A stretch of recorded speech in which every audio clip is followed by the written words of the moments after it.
Educational solution में आप सभी का स्वागत है। तो आज हम लोग हिंदी विषय से भाषा पर बात करेंगे। भाषा का स्वरूप क्या है, हिंदी भाषा की उत्पत्ति कैसे हुई, हिंदी भाषा का संक्षिप्त परिचय हम लोग जानेंगे, हिंदी का क्षेत्र, महत्व और विशेषताएं, ये सारी चीज़ें अभी हम लोग देखेंगे।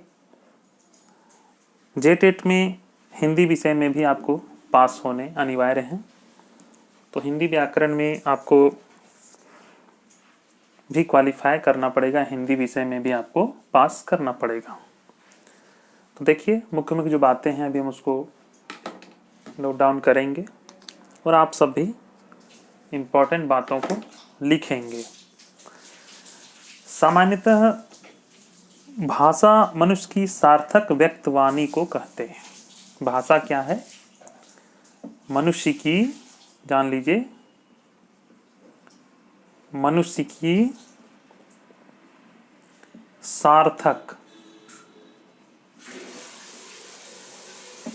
व्यक्त वाणी। ठीक है, मनुष्य की सार्थक व्यक्त वाणी को भाषा कहते हैं। भाषा कहने का मतलब आप लोग समझ गए। तो हम लोगों ने देखा अभी कि मनुष्य की सार्थक व्यक्तवाणी भाषा है। भाषा शब्द जो है, ये जो भाषा शब्द आप देख रहे हैं, ये संस्कृत के भास धातु से बना है। समझ लीजिए अच्छी तरह से, संस्कृत के भास धातु से बना है। इसका अर्थ वाणी को व्यक्त करना है। ठीक है, इसके द्वारा मनुष्य के भावों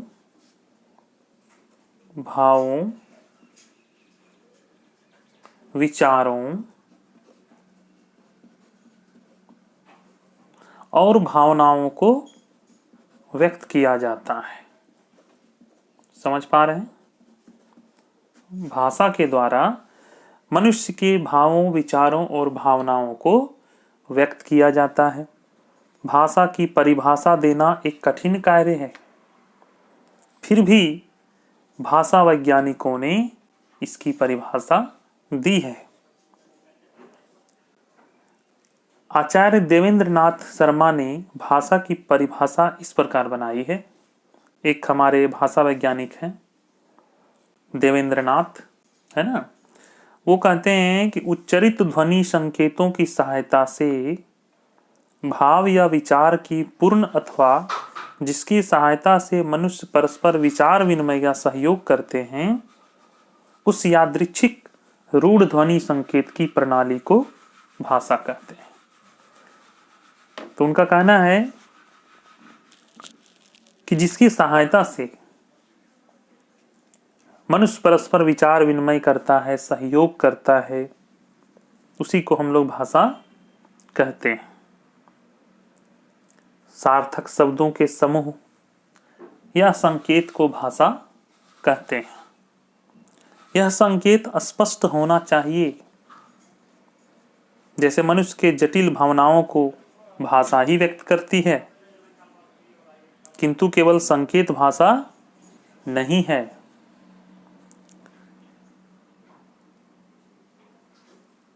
भाषा को सार्थक और स्पष्ट होना चाहिए। भाषा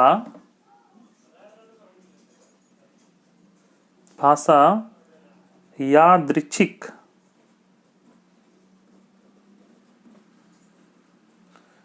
संकेत है। ठीक है, भाषा क्या है? यादृच्छिक संकेत। यहाँ शब्द और अर्थ में कोई तर्क संगत संबंध नहीं रहता है। कोई तर्क संगत संबंध नहीं रहता है। भाषा के जो ध्वनि संकेत होते हैं, भाषा के ध्वनि संकेत अच्छे से हम समझिए भाषा को हम लोग। भाषा के जो ध्वनि संकेत होते हैं वो रूढ़ होते हैं। कैसे होते हैं? तो रूढ़ होते हैं। भाषा के ध्वनि संकेत रूढ़ होते हैं। परंपरा या युगों से इनके प्रयोग होते आए हैं। मनुष्य और मनुष्य के बीच वस्तुओं के विषय में, मनुष्य समझिए बढ़िया से, मनुष्य और मनुष्य के बीच वस्तुओं के विषय में अपनी इच्छा और मति का आदान प्रदान करने के लिए व्यक्त ध्वनि संकेतों का जो व्यवहार होता है उसे भाषा कहते हैं। जिन ध्वनि चिन्हों के द्वारा मनुष्य परस्पर विचार विनिमय करता है, मनुष्य परस्पर विचार विनिमय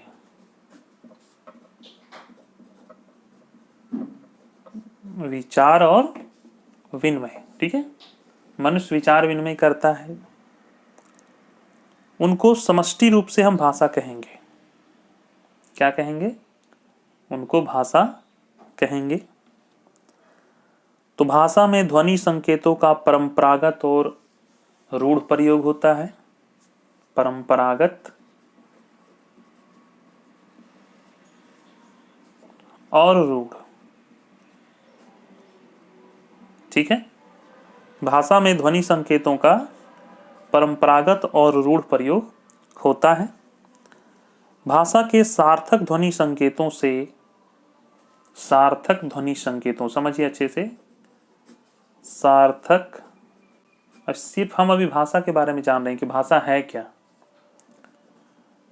ध्वनि संकेत, ठीक है, सार्थक ध्वनि संकेत से मन की बातों या विचारों का विनिमय होता है, ठीक है।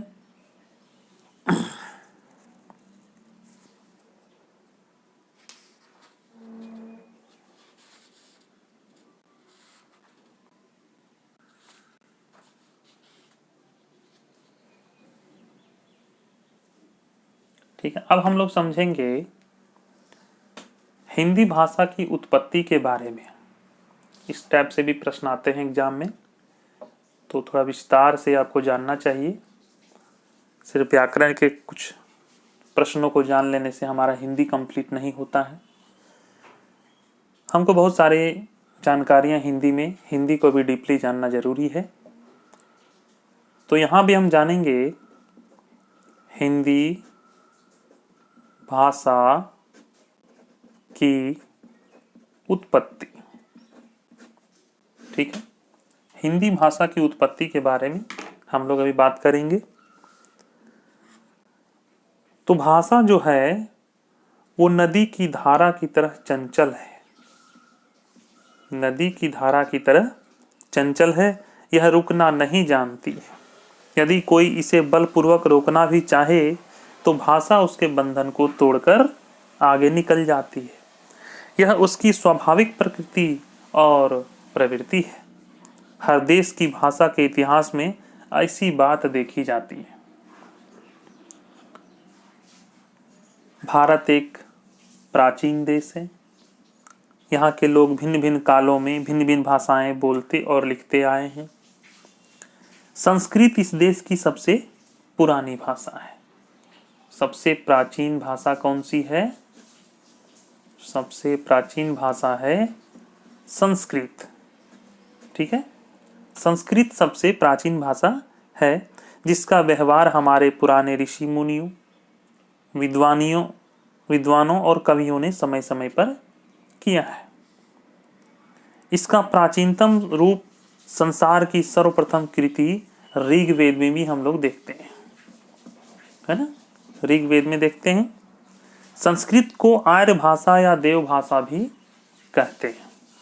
आर्य भाषा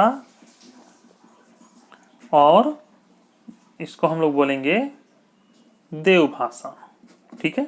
आर्य भाषा और देव भाषा। यह आर्य भाषा अनुमान है लगभग 3500 वर्ष पुरानी है।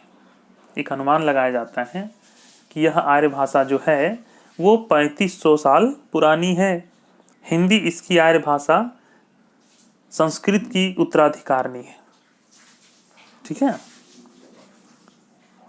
संस्कृत का जो इतिहास है वो 3,500 वर्षों का है, 3500 वर्षों का है। 3 काल में इसका वर्णन किया गया है। अच्छे से समझिए, थोड़ा आप लोगों को इसको समझने में लग रहा होगा, लेकिन जानना जरूरी है, क्योंकि डीपली कभी प्रश्न पूछा जाता है तो हम लोग कोई प्रश्न छोड़ ना दें। तो इसको 3 काल खंडों में हम लोग भाषा को देखेंगे। भाषा का इतिहास,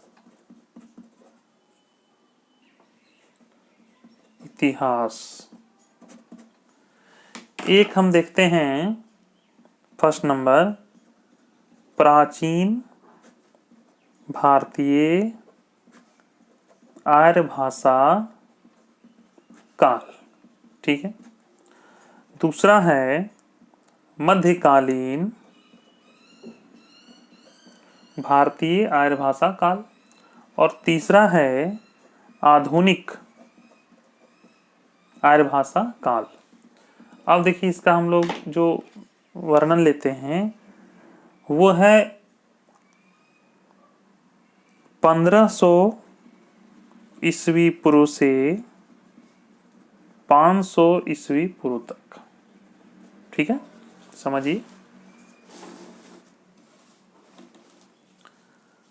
प्राचीन भारतीय आर्य भाषा का काल हम लोग लेते हैं 1500 ईस्वी पूर्व से 500 ईस्वी पूर्व तक, और ये लेते हैं 500 ईस्वी पूर्व से 1000 ईस्वी तक, है ना, और ये है 1000 ईस्वी से आज तक। यानी देखिए 35 साल हुआ, 1000 साल, और ये आपका हो गया कितना, 1500 ईस्वी पूर्व से 500 ईस्वी पूर्व, 500 ईस्वी पूर्व से 1000 ईस्वी पूर्व, और 1000 से लेके आज तक, यानी 3500 साल इसका जो है इतिहास पुराना है। ठीक है, इन 3 कालों का संक्षिप्त भौतिक परिचय इस प्रकार है कि प्रथम काल में चारों वेद, प्रथम जो काल है ना, उसमें चारों वेद, ब्राह्मण और उपनिषदों की रचना हुई, जो वैदिक संस्कृत में लिखे गए हैं। समझिए,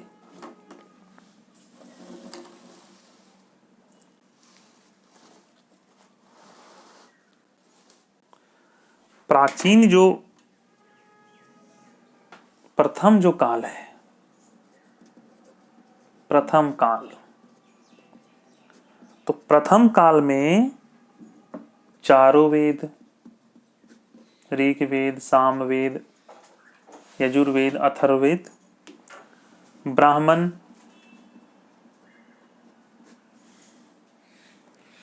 और उपनिषद, इसकी रचना हुई है। ठीक है, चारों वेद आप लोग जान गए, ऋग्वेद, सामवेद, यजुर्वेद और अथर्ववेद, और ब्राह्मण और उपनिषद की रचना हुई, जो वैदिक संस्कृत, वीडियो को देखेंगे अच्छे से आपको अच्छी तरह समझ में आएगी, वैदिक संस्कृत में लिखे गए हैं। इन ग्रंथों की भाषा का रूप एक नहीं है। भाषा का सबसे पुराना रूप, भाषा का हम सबसे पुराना रूप देखें तो वो हमें ऋग्वेद संहिता में मिलता है। लोगों का कहना है कि वैदिक संस्कृत का सबसे पुराना रूप तब का है जब आर्य पंजाब के आसपास निवास करते थे। ठीक है, और एक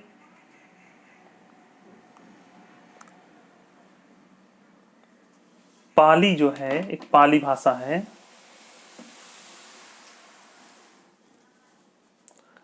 पाली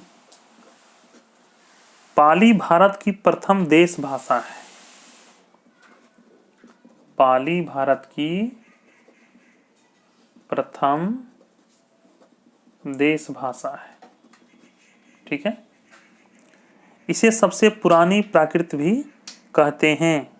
इसी भाषा में भगवान बुद्ध और उनके अनुयायियों ने जन साधारण को उपदेश दिए। ठीक है।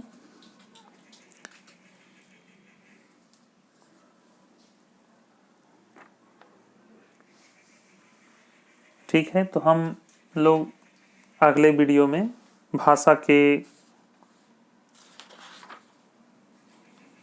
नामकरण को जानेंगे, भाषा की मूल उत्पत्ति को देखेंगे और हिंदी का क्या क्षेत्र है उसको भी हम लोग देखेंगे।